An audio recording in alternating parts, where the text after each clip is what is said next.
Saúde em Dia, com Dr. Albert Dixon.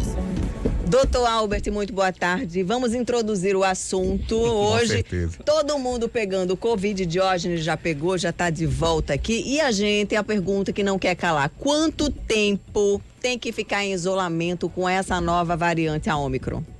Todo mundo aqui está imunizado, né? 3 vacinas e agora o Ômicron. O Ômicron. Na verdade, a notícia é que o Ômicron domina o Brasil em todos os aspectos. A notícia boa do Ômicron é que ele se preserva na via aérea superior e não desce para inferior. Ele tem descido nos casos em que o paciente não tem se vacinado. Então, eu tive conversando essa semana com o diretor do hospital e também com os médicos que ali fazem parte do Giselda Trigueiro, e ele realmente reafirmou aí que realmente os pacientes que estão entubados geralmente são os pacientes que não completaram a vacinação. Então, isso é um estímulo para que você que não completou vá atrás da vacina completar.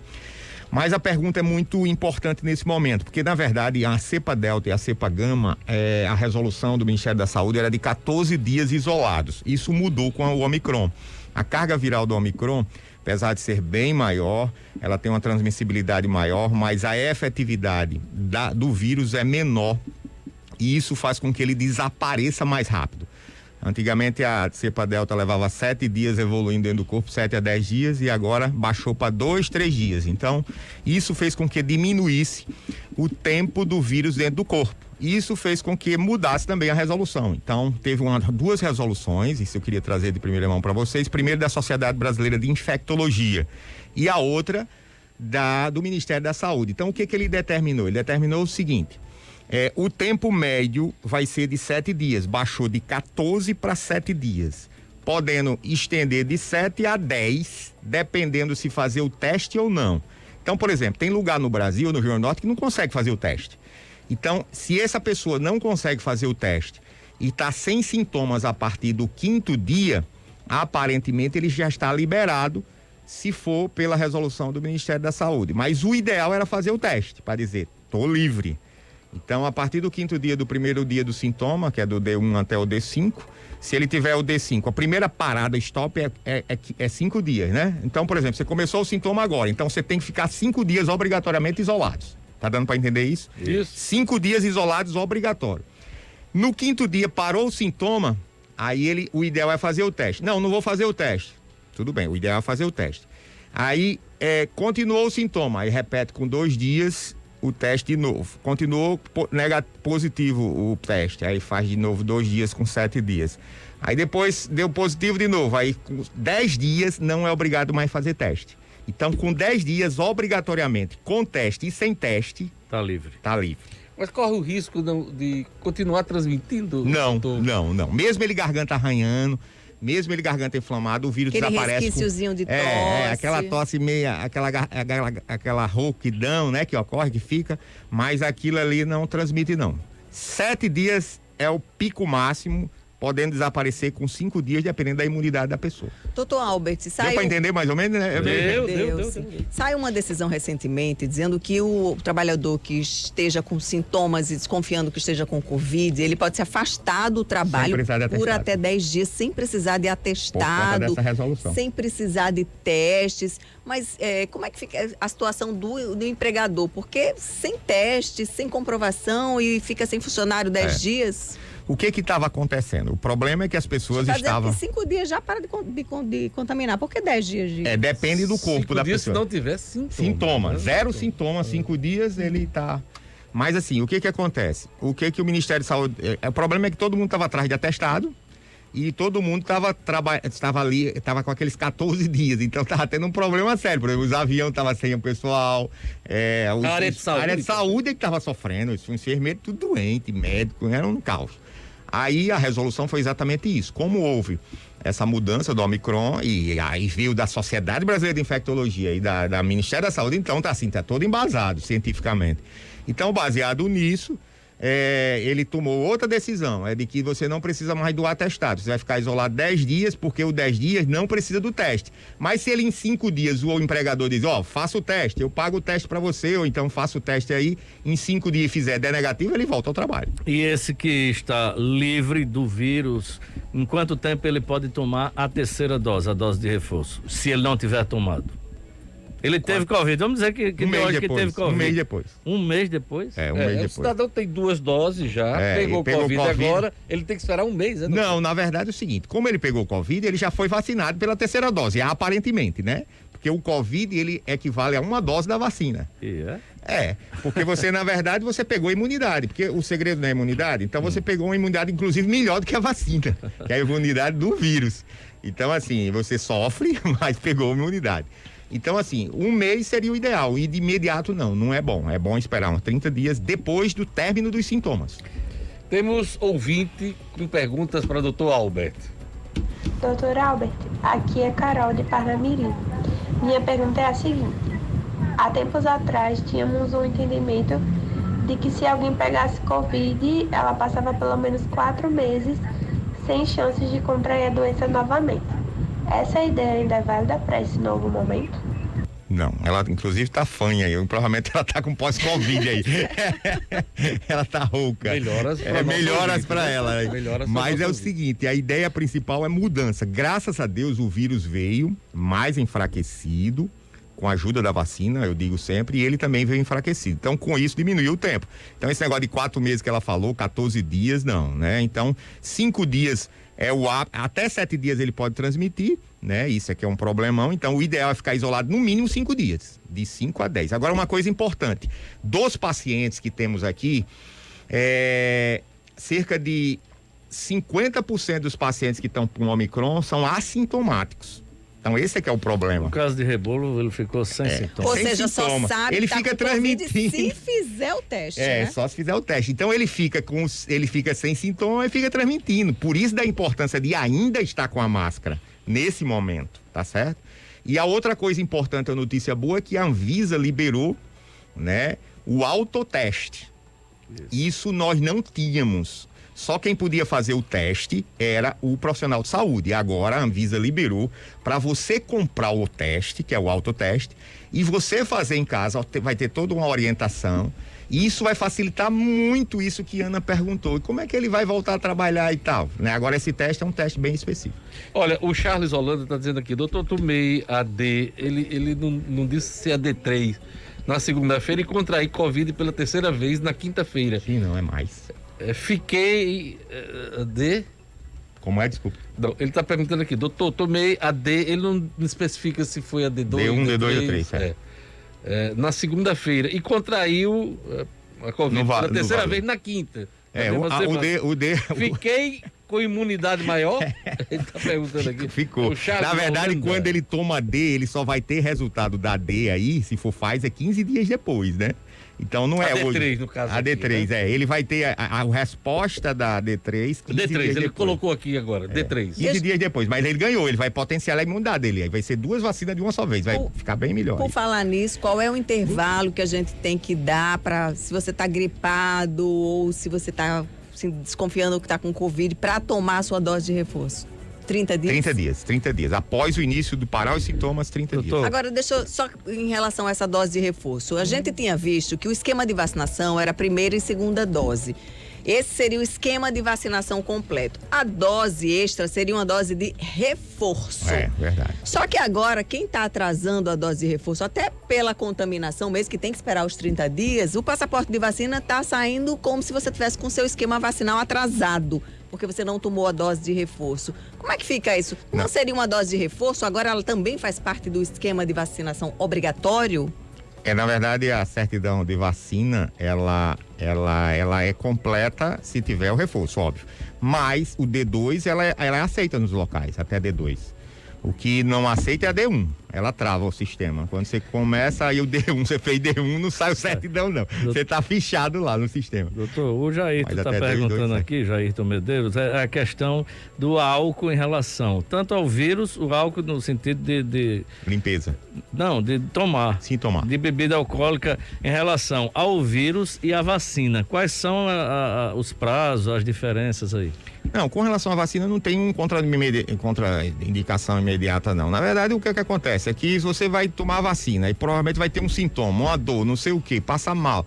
Então dá um prazo, pelo menos, de 48 horas para não beber, porque senão vai coincidir uma coisa com a outra. E se beber, não beber muito, né? Também não chutar o balde, né? Também. Senão vai ficar arriado por duas coisas, vai botar a culpa da vacina. E depois o álcool vai ter culpa nenhuma.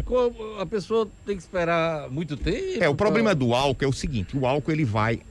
Quem é que faz o metabolismo do álcool? É o fígado. Então o fígado ele é o depurador da medicação. Então você está doente e vai tomar uma medicação e você vai ter um competidor direto, que é um álcool, que não vai ajudar muito você, vai só ter aquele prazer momentâneo. Então é ideal. Maltratada ali. Vai dar uma maltratada no fígado e o remédio está querendo ser metabolizado. Então isso vai dificultar a ação da medicação. Esse é que é o problema. A vacina não vai ter isso, porque a vacina não vai ser metabolizada no fígado.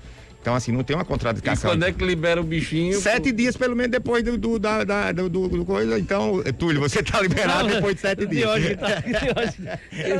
Ele tava fazendo o cálculo dele aqui. Tá fazendo o cálculo. Vai ter mais um final de semana de sacrifício de hoje. Viu, doutor Dico? Eu tava doido pra tomar pelo menos uma tacinha de vinho. Minha mulher não deixou, não. Ficou segurando ali. Eu fiquei só na saudade. Mas faz parte. Mas eu queria trazer essa notícia boa do autoteste para complementar. Então o autoteste vai facilitar muito a vida dos profissionais que estão fazendo.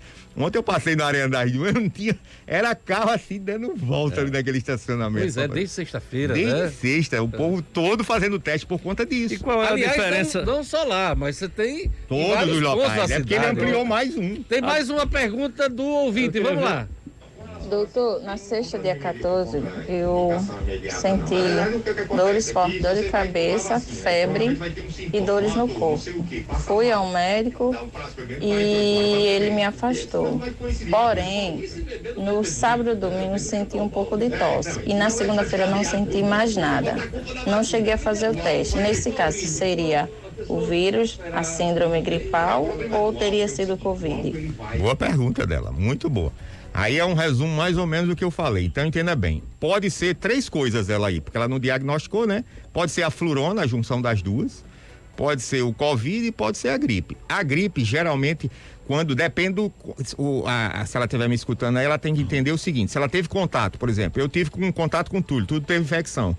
No mesmo dia eu comecei o sintoma, é gripe. O Covid, ele geralmente vai ter sintoma depois do 3º e 4º dia, tá certo? Aí vai perdurar aí por 5 dias. Então ela vai ter que ver esse cálculo aí. Se ela teve contato com a pessoa e no outro dia é gripe. Doutor, só uma pergunta aqui rapidinho. Qual é a diferença, se há diferença no sentido da eficiência do resultado, da garantia do resultado o PCR, né? Aquele que coloca o palitinho no nariz, para esse autoteste que é aquela... Boa pergunta. Essa pergunta é importante. Olha só, o autoteste é um teste antígeno. Ele é um teste para triagem. Ele não é diagnóstico. Inclusive, não vale nem como diagnóstico para botar num atestado. O teste oficial é RT-PCR, que é antígeno-anticorpo. Ele é o oficial. Esse que é feito nos laboratórios, nas clínicas, esse é o oficial. No hospital. Esse é o oficial. Então, esse aqui é diagnóstico, vale. O outro é para triagem. Para triagem para quê? Para você ficar isolado. Se deu positivo o antígeno, certo, que é um teste rápido, aí ele você tem que isolar. Aconteceu comigo. Eu fiz o autoteste. Na farmácia, deu positivo. Não, eu até usei um que meu filho trouxe de fora do país. Aí deu positivo. Testei positivo. Pronto. Mas depois, no meio da semana, eu fiz fez o outro e confirmou. O laboratório. Você fez correto. E aquele que é o de sangue, que detecta se você em algum momento da vida já teve. Muito boa pergunta também. Esse é a sorologia. A sorologia só pode ser feita uma semana depois do primeiro sintoma, porque quando entra na circulação sanguínea, ele vai dizer IgG e IgM. Se for IgG, é sinal que você está com imunidade. adquiriu. E se for IgM positivo, é sinal que você está ainda com Covid. Mas isso aí você pode fazer em qualquer tempo. Pode fazer depois de uma semana, qualquer tempo. Hoje mesmo você pode fazer. E o dedímero, que muita gente está sendo orientada a fazer também. Eu queria que você explicasse pra gente. Aí chama-se pós-Covid ou no Covid. O dedímero é um marcador que vê os fatores de coagulação. O Covid, ele leva a dois problemas pulmonares e problemas aumentando o nível de inflamação no corpo e problemas de coagulação, tá certo? As pessoas engrossam o sangue. Aí o que acontece no pós-Covid? Por exemplo, você, Dione, você tem que fazer o dedímero, porque você tem que avaliar se está abaixo de 500 o seu dedímero. Se estiver acima de 500, aí você tem que ter um total cuidado com a medicação para afinar esse sangue Eu já fiz, não sei lhe dizer o resultado. Pronto. Porque pode ter o risco de quê? De ter trombos no futuro. E a pessoa, se tiver propensão, pode levar um acidente vascular cerebral, um infarto agudo do miocárdio. Por isso está morrendo gente assim, adoidado pós-Covid. Tem que tratar, então. Exatamente. O Covid não para só quando você para os sintomas, não. Você tem o pós-Covid. É traiçoeira. Semana passada, nós colocamos um ouvinte no ar aqui, ele disse que uma pessoa da família e duas pessoas na mesma rua tinham tomado a vacina e posteriormente tiveram AVC. Tem alguma relação com isso? Não, é muito reduzido, Na verdade, o AVC depende da vacina. As mulheres é muito reduzida com a AstraZeneca, não é nem AVC, ela tem problema de coagulação no fator 14, ela tem uma alteração, mas é uma redução muito, 0,0 pouco, em mulheres abaixo de 60 anos, na AstraZeneca, e da Pfizer, aí é que não tem quase nada mesmo. Então, a relação da vacina é muito pouco. Doutor Albert, para encerrar, duas perguntinhas. José Gondim pergunta: a gestante que pega Covid, qual o procedimento em relação à criança? E aí eu complemento com uma pergunta que é curiosidade geral também. Em quanto tempo, depois de quanto tempo que a gente teve Covid, a gente pode pegar novamente Covid? Depois de 6 meses, você tem pode ter o risco de pegar novamente Covid. Depois de 6 meses de ter Covid.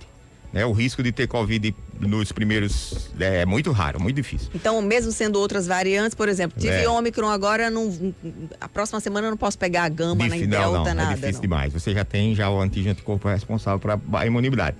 E gestantes? Com relação às gestantes, ela está grávida e está com o bebê na barriga? Quer saber a gestante que pega Covid, qual é o procedimento em relação à criança, né? Para proteger a criança, já que ela está com Covid. Existem pesquisas indicando que o vírus ultrapassa a barreira placentária e atinge a criança. Só que isso é tudo muito novo, né? Então, assim, na verdade, ela tem que manter a sua imunidade em dia, né? Ir para ginecologista, porque ela tem um padrão de medicação exclusiva para a mulher, ela não é diferente da gente, para não ter problema com a criança. Então ela tem que ir para o ginecologista e informar isso para ela, porque ela já tem um padrão de medicação específica para ela, para não atingir a criança. Agora, aqui pode passar, pode para a criança. Aquela vitamina que o senhor falou aqui para tomar. Vitamina D, né? D3 ou D+? Não, a vitamina D, existe 2 tipos, a vitamina D3, que é a vitamina responsável para aumentar a imunidade. Então, a vitamina D, juntamente com a vitamina K2 e MK7, que são essas 2 vitaminas que podem ajudar na imunidade, com certeza. D3. Doutor Albert Dickson, muito obrigado por sua participação aqui no 12 em Ponto, nesta segunda-feira, 31 de janeiro. Obrigado. Bom início de mês, né? Começa amanhã o mês de fevereiro, que possamos se livrar aí, se Deus quiser. Meio chá, viu? Aquele chá de anis. Anis estrelado, né? Ajudou. Ajudou também, ajudou na recuperação. Obrigado.